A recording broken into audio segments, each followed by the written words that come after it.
असणाऱ्या जो प्रश्न किंवा त्यांनी दिलेलं जे उत्तर होतं त्या उत्तराला अनुसरून जे उत्तर हवं होतं मला असं वाटतं, त्यामुळे ते पुस्तक त्यांचं बंद होईल यात नक्की. तुमचे बिनविरोध झाले आणि पहिल्यांदा असं झालंय संजय राऊत असं म्हणतात की 5-5 कोटी रुपये दिले गेले, दुसरीकडे निवडणूक आयोगाने चौकशी करायचे ठरवले. हे सगळे बिनविरोध आहेत ना, आणि भाजपचीच ती आकडेवारी आहे, दुसऱ्या कुठल्याच पक्षात बिनविरोध झाले. दोन गोष्टी काय लक्षात घेतल्या पाहिजेत की आपण ज्या भागांमध्ये निवडणुकीला बिनविरोध झालेत ते का झालेत याची कधीतरी चौकशी करायला हवी. चौकशी करायला हवी. तुम्ही विचारलात प्रश्न पूर्ण तर उत्तर देऊ द्या. या सगळ्या गोष्टींमध्ये गेल्या वर्षानुवर्ष त्या भागांमध्ये शिवसेना, भारतीय जनता पार्टी, महायुतीचं असणारी त्या ठिकाणी कल्याण डोंबिवलीमध्ये दोघांमध्येच लढत असते. आणि त्या ठिकाणी असं झालंय की त्या ठिकाणी महायुती झाली. महायुती झाल्यामुळे वर्षानुवर्ष त्या ठिकाणी विरोधक जे आहेत किंवा विरोधी पक्षांमध्ये कोणी शिल्लक राहिलेलं नाही. त्यामुळे तो आलेला रिझल्ट जो आहे तो त्यामुळे आलेला रिझल्ट आहे.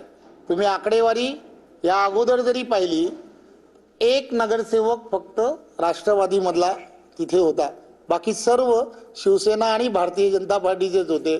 महायुती झाली त्यामुळे त्या ठिकाणची परिस्थिती तशी आहे.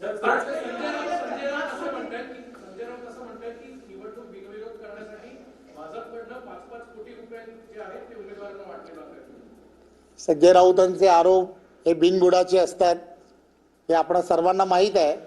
त्यामुळे त्यामध्ये फार बोलावं असं मला वाटत.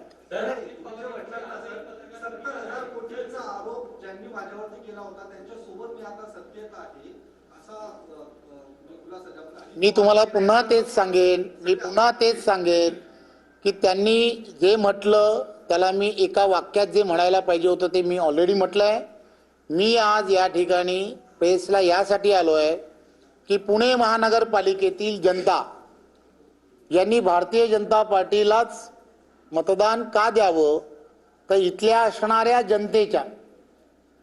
जनतेच्या आवश्यक असणाऱ्या ज्या नागरी सुविधा आहेत त्या नागरी सुविधा प्राधान्याने कोण पूर्ण करू शकतं, तर ते केंद्रातलं नरेंद्र मोदीजींचं सरकार की ज्यांनी इन्फ्रास्ट्रक्चरला सर्वात जास्त 10 पटपेक्षा जास्त, पूर्वीपेक्षा 10 पटीपेक्षा जास्त पैसे दिलेत. राज्यामधील असणारं देवेंद्रजींचं सरकार सुद्धा पूर्ण लक्ष ठेवून या सगळ्या गोष्टी करण्याचा विचार करताय. सार्वजनिक व्यवस्थेमधून, वाहतुकीच्या व्यवस्थेमधून प्रदूषण होत आहे हे लक्षात घेऊन 1000 ई बसेस देण्याचा निर्णय हा शासन करताय.